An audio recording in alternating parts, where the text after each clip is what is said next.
ज्ञानवापी मामले में supreme court क्यों पहुंचा मुस्लिम पक्ष?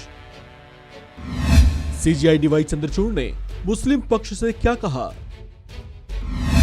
ज्ञानवापी शिवलिंग जांच के आदेश पर आखिर मुस्लिम पक्ष को क्यों है आपत्ति? सुप्रीम कोर्ट में chief justice of India DY Chandrachud की बेंच पर ज्ञानवापी मस्जिद विवाद से जुड़ी एक याचिका आई है।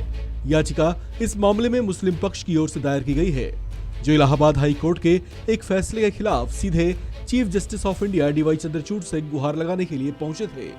मुस्लिम पक्ष की ओर से पेश हुए एडवोकेट आहूजा अहमदी ने सुप्रीम कोर्ट के चीफ जस्टिस डीवाई चंद्रचूड़ के समक्ष इलाहाबाद हाई कोर्ट के रुख को लेकर आपत्ति जताई।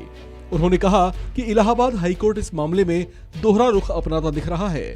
उन्होंने बताया कि मुस्लिम पक्ष की ओर से जो रिट दाखिल की गई थी उसे सुना ही नहीं गया, जबकि हिंदू पक्ष की याचिकाकर्ता महिलाओं की ओर से दाखिल रिट पर ज्ञानवापी में शिवलिंग की जांच का फैसला सुना दिया गया। इलाहाबाद हाईकोर्ट के ऐसे फैसले पर आपत्ति जताते हुए मुस्लिम पक्ष की ओर से सुप्रीम कोर्ट में गुहार लगाई गई है।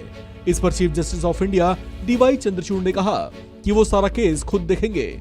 इस मामले में अब अगली सुनवाई शुक्रवार को होगी। आपको बता दें कि इलाहाबाद हाईकोर्ट ने इस मामले में एएसआई या आर्कियोलॉजिकल सर्वे ऑफ इंडिया को ज्ञानवापी में स्थित शिवलिंग की सही उम्र का पता लगाने का जिम्मा सौंपा हुआ है, जबकि वाराणसी लोकल कोर्ट इस मामले की निगरानी करेगा। लेकिन ये बात मुस्लिम पक्ष को नागवार गुजरी है, जिसके खिलाफ वे सीधे सुप्रीम कोर्ट पहुंच गए हैं। गौरतलब है कि पिछले साल ज्ञानवापी परिसर में स्थित श्रृंगार गौरी केस में वाराणसी कोर्ट ने इसे सुनवाई के लायक माना था। इस मामले में 5 महिला याचिकाकर्ता लक्ष्मी देवी, राखी सिंह, सीता साहू, मंजू व्यास और रेखा पाठक शामिल हैं, जिन्होंने अपनी याचिका के जरिए श्रृंगार गौरी के नियमित दर्शन और पूजा पाठ की अनुमति मांगी थी। इनमें राखी सिंह मामले की अगुवाई कर रही हैं। इन्हीं की याचिका पर निचली अदालत ने ज्ञानवापी परिसर के सर्वे का आदेश दिया था। इस मामले में कोर्ट कमिश्नर अजय मिश्रा ने 6 और 7 मई 2022 को ज्ञानवापी परिसर का सर्वे किया था।